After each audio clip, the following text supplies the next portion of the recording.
आज आपण बनवूया आंब्याचं करम, इन्स्टंट आंब्याचं लोणचं, की ते 8 दिवस तरी फ्रीजमध्ये ठेवून आपण छान खाऊ शकतो. आता करमसाठी जो मसाला लागणार आहे त्यासाठी मी थोडेसे जिरे, थोडीशी मेथी, थोडेसे काळे तीळ, म्हणजे एक चमचा तुम्ही घेतले तरी चालेल, आणि थोडेसे बडीशेप, म्हणजे मी एकच कैरी घेतलेली आहे मोठी, त्यासाठी थोडेसे धने टाकूया, आणि 2च लवंग, 2 मिरे आणि थोडीशी दालचिनी. हे सगळं चांगलं भाजून मिक्सरवर जाडसरच बारीक करायचं आहे. यामध्ये आपण काळी मोहरी आणि पिवळी मोहरी, तर तुमच्याकडे पिवळी नसेल तर काळी जरी टाकली तरी चालते. माझ्याकडे आहे पिवळी, त्यामुळे मी थोडीशी पिवळी मोहरी आणि थोडीशी काळी मोहरी टाकणार. आता हे चांगलं भाजून घेऊया आणि मिक्सरला बारीक करूया. मिक्सरमध्ये मी आता काढून घेतले आहे भांड्यात.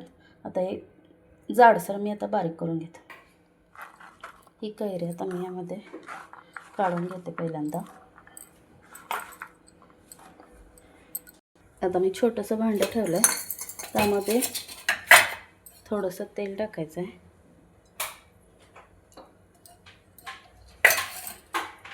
हे लोणचं तुम्ही एक 8-10 दिवस फ्रीजमध्ये ठेवून जरी खाल्लं तरी चालतं, म्हणजे चांगलं टिकते ते.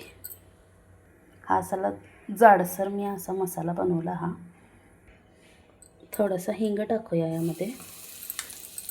गॅस बंद करून घेतो. थोडंसं लाल तिखट आणि हा मसाला सगळा. यामध्ये तुम्हाला साखर किंवा गूळ ॲड करायचे असेल तर या तेलामध्येच करा. मी तिखटच बनवणार आहे, त्यामुळे फक्त थोडीशी साखर टाकणार आहे.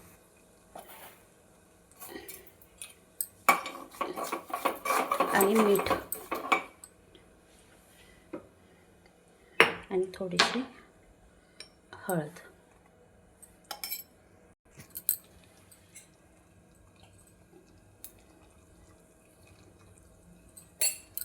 तर हे सगळं आपण त्यामध्ये टाकून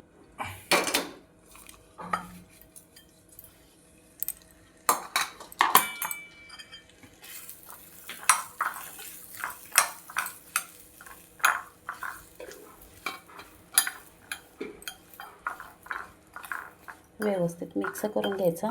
आणि काचेच्या बॉटलमध्येच तुम्ही हे ठेवून खाल्लं तरी चालतं.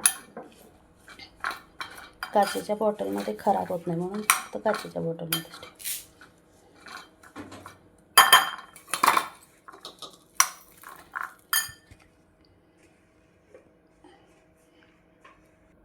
अशा पद्धतीने हे आंब्याचं लोणचं तयार झालेलं आहे. इन्स्टंट आंब्याचं लोणचं.